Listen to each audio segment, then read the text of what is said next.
This is a 2005 Discovery 3 with a yaw rate sensor failure, and I found a fairly quick way of replacing it, even though it took me a couple of months to get around to it. So to make it easier for the next person, you can see here how just as soon as you drive off the third bottom left, I think that's a dynamic stability warning light would illuminate, and then it would lower itself down on the air suspension down to the stops.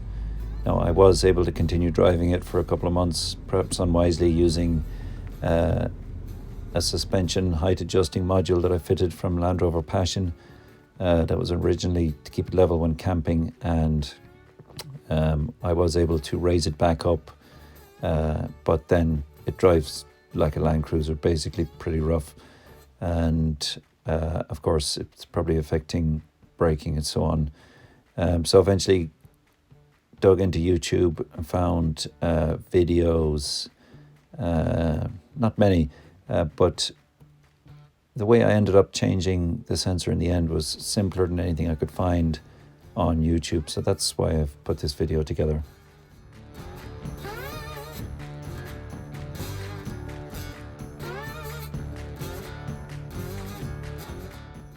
You can see here the fault code that the IID was showing me. So that's how I identified the fault. There seems to be different indications when I see on YouTube. There are different warning lights that may appear. But the IID was what identified the problem. I'd recommend you look at this video. It shows you exactly how to remove the front seats from a Discovery 3.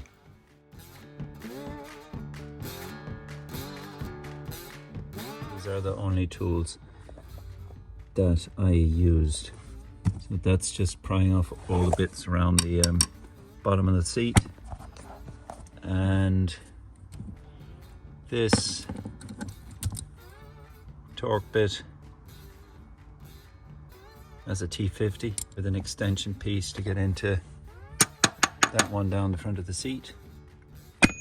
I have this smaller socket, and it's a 7mm, and that does the electrical connectors on the bottom of the seat. And then this was an 8mm, and that was either side of this, like that. And with this socket I was able to reach the far side, which is the tricky one. I think on the opposite type it's that way round, but you should still, it's the same size. So that size of socket set is what you need. And then this, which is the T30, and I use that on either side of the center console. Two little torque nuts down, one here and one in there, which is accessible with the seat slid forward. But the right side seat had to come out in order to access it. One last tool is this, it's a T15, and that is for this, which is just in there, holding this thing down. Because without that being up, the whole thing won't lift up enough to access the sensor. So basically what the plan is get this yaw rate sensor out from underneath the center console. And to do that, we're going to have to take out the driver's seat and slide forward the passenger seat, because this sensor is just slightly on the right side of the center console and right at the bottom. So I just popped loose the cup holder section, which you can see in gray here. You can just pull off the gear stick handle. Allows you to pop up or just lever up this gray section in my car, which is the top of the cup holder. And this allows you to lever the whole console forward, having only removed screws at the back end of it. down here at the very bottom. There's 2 screws there, torque screws, and all I did was prop it up, pull the cup holder back towards me as it is shown in this image, and I used just a piece of a socket kit to hold it up, and you can see I had access into the right. There she is. And this here, my finger is on the yaw sensor there.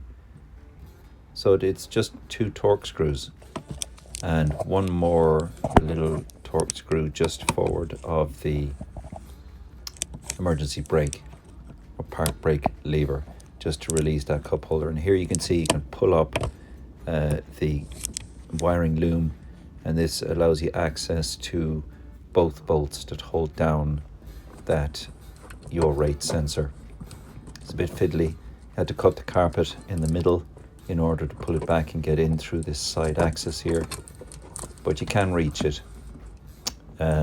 especially using the sockets to get onto the bolt that's on the far side or the left side of the car.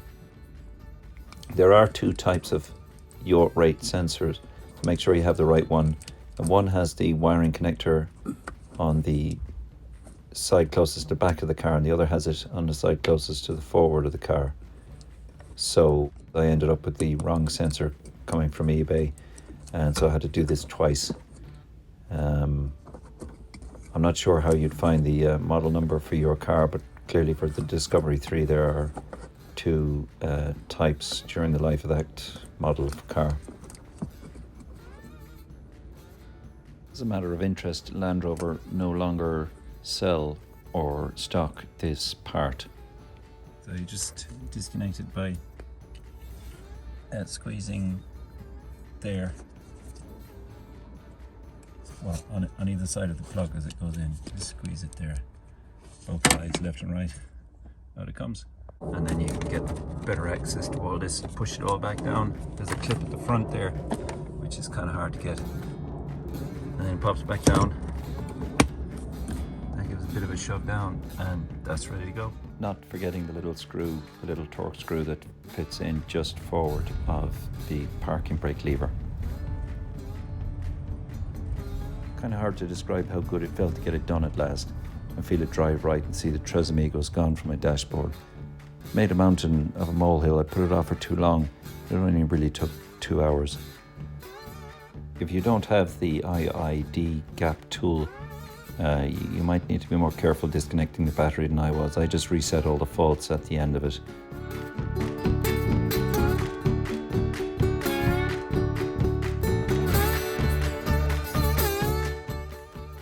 So that's it, back on the road again. Or maybe off it.